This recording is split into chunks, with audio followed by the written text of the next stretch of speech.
Hello and good morning. We are in Utrecht today and I'm going to take you inside the big railway museum to talk about the inspiration behind one of my favorite books, Agatha Christie's Murder on the Orient Express. I'm Inge, this is Little Big History. I'll finish my coffee, we'll go find a train.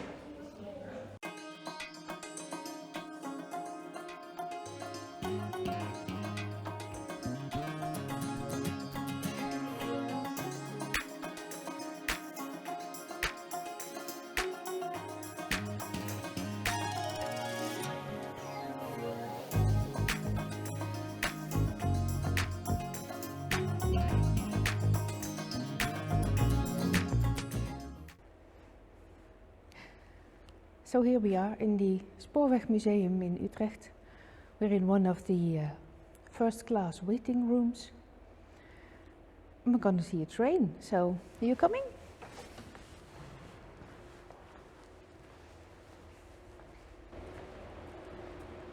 And look at this station.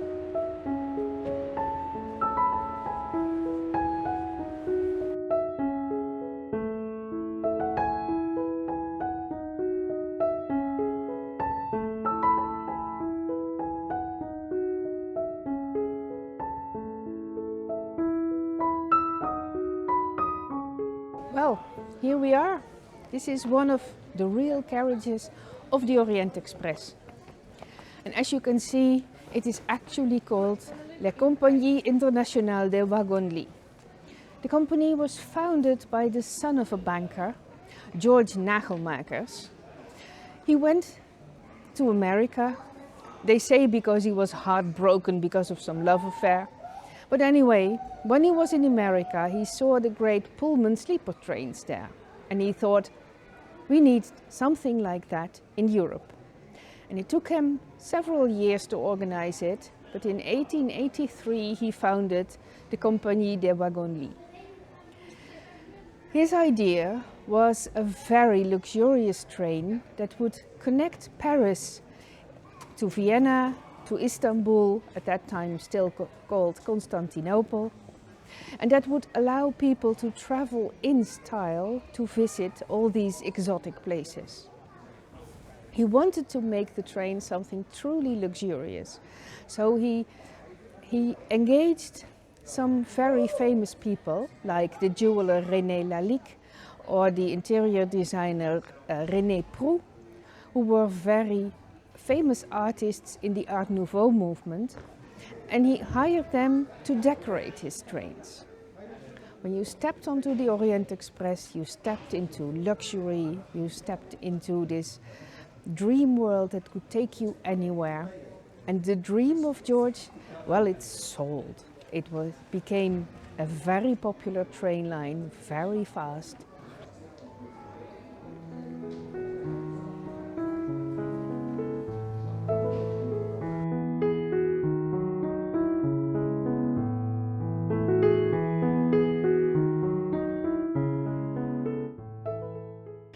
People of that time, they loved to travel in this. It wasn't cheap. When you calculate it to modern currency, it's about 1,500 for a train ticket. And that would take you in 7 days all the way from Paris to Istanbul. Well, here you see one of the advertising posters done in the Art Nouveau style of the time. The entire Orient Express was very much a style icon of the Art Nouveau. In one of the more luxurious carriages, they say that the glasswork was made by Lalique himself. Here we see on the poster a luxury train from Paris to Vienna and Budapest, ending in Constantinople, now Istanbul, the great travel to the Orient.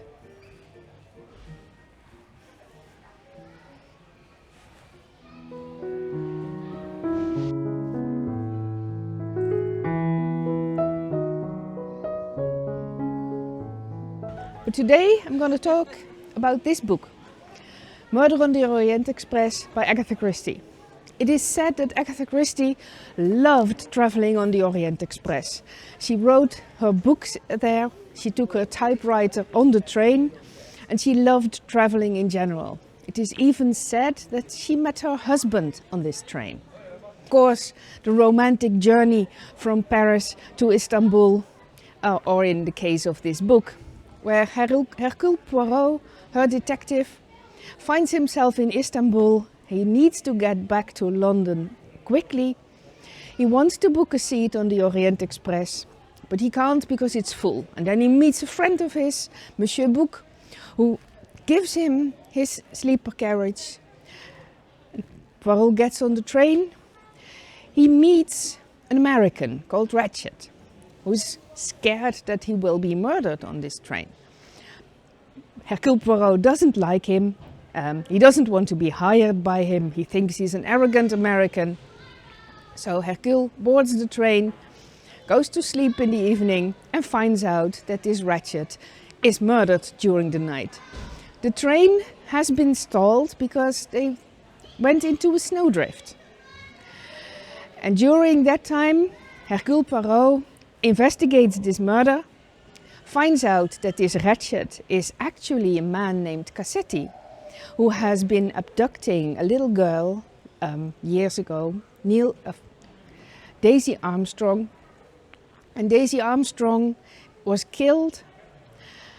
Not to give away too much of the plot, well, who am I kidding? You've probably seen the movies, read the book, but the entire passenger list of the train turns out to be the family of this Daisy Armstrong, and they murdered this man. Well, there are several real inspirations, but that Agatha Christie used to tell this story. First, of course, the Orient Express being stranded in the snow. Well, that actually happened to one of the Orient Express trains. It was stranded in snow for 5 days, somewhere in Romania. That was not a voyage that Agatha Christie was on, but she used this in her story. Likewise, the abduction of Daisy Armstrong was taken from real life. In her time, it had been all over the news that the son of David Lindbergh, yes, the famous aviator, had been abducted, and his little boy was also abducted and killed. That had been all over the news, so people reading the Orient Express would have recognized this case as the inspiration for the great story of the Orient Express.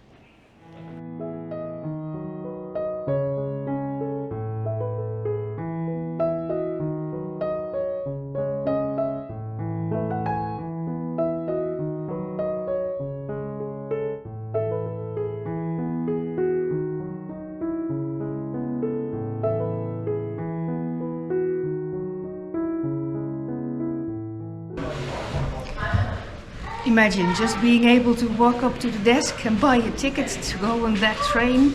It would have been a dream. There were a lot of people who loved to do that in its time. There have been some famous people on this train. One of the most iconic, of course, must be Mata Hari, the famous spy. But it has also been traveled by people like Lawrence of Arabia, Marlene Dietrich, and several people of royalty. Very famous one of those is Ferdinand of Bulgaria, who allowed the trains to run through his country in exchange for that he would be allowed to drive the Orient Express once. Well, they did allow it once, because when he was behind the wheel, he drove the train at such speed that it was definitely dangerous, so they never let him do it again.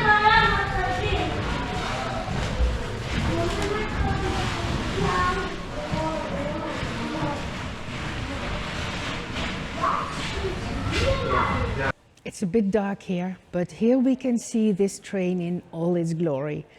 We're going to look at the interior of the train, so you can see how luxurious this thing really was. I must say it is very grand in here.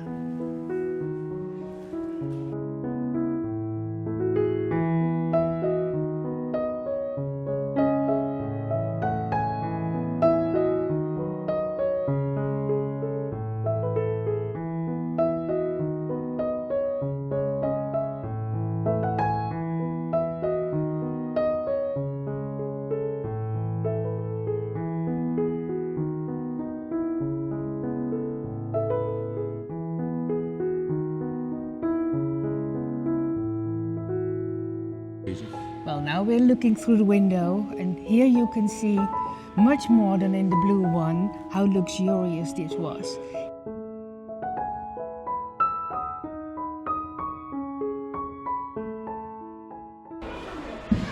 On its maiden voyage, there were 40 people on this train. The first ride all the way from Paris to Vienna at the time. And that was the first time that a full meal was served in the dinner car. One of the travelers, he said in his memoirs, he said that it was astonishing that a meal of that quality had been prepared in a galley that tiny. Well, the menu consisted of 9 courses, including a fillet of sole, several meats, a dessert buffet and ice cream. All served in the car, just like you see here.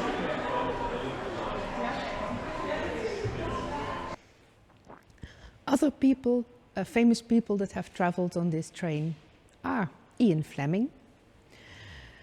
And one of his stories also has a little tiny bit on the Orient Express. In From Russia with Love, it is James Bond who takes this train to travel to a destination where he thinks that some serious business is going on.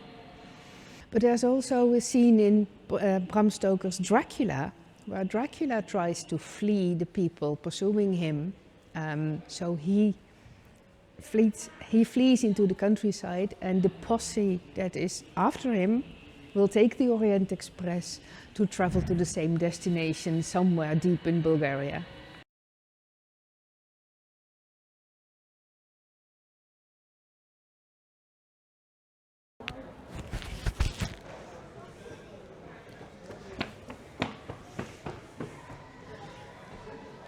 There have been 2 real murders on the Orient Express. The first one happened a few years after the book of Agatha Christie was published. That was a Romanian lady who was traveling to her husband, the cultural attaché of Romania in Paris. She was traveling on this train to meet her husband. She was robbed. She carried a very expensive silver stole fur. And that one was stolen. She was killed and kicked off the train. It was the first murder that happened on the Orient Express itself. And in 1950 there was a second. And that one could have come straight from a spy novel, I swear. It was the naval attaché of America who was carrying in his briefcase papers about naval bases all over Europe. He was pushed off the train. He fell off the train, but allegedly he was pushed. The briefcase was never recovered, and years later, some spies, they did admit they had pushed him off the train. It was never proven, but well, he was actually murdered by being pushed off the balcony. So that shows you that the real history behind this train is just as glamorous as all the books that have been written about it.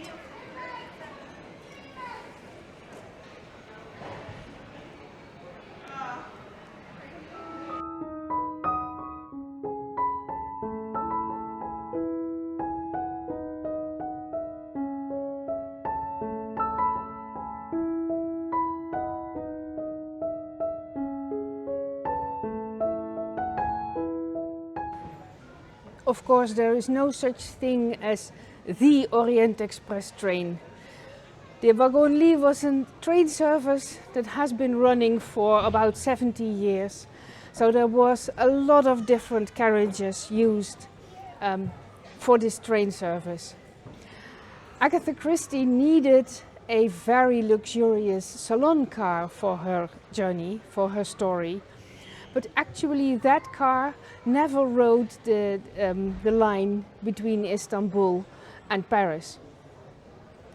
There was an American collector, someone who really liked the Orient Express, that soon after it was discontinued, he bought several of the carriages that had been used and restored them with his own money. It is said that in the course of his lifetime he restored 43 original carriages. I don't know if he owed them all or if he just gave money to musea, but it shows how very fond he was of the Orient Express.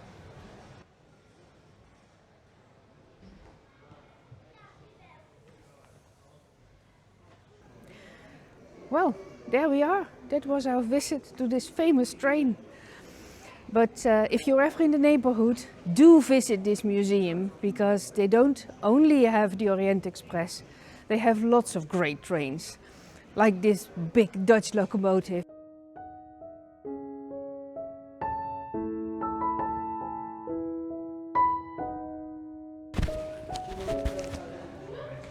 Well, this was it. Did you enjoy our visit to this museum and this very famous train?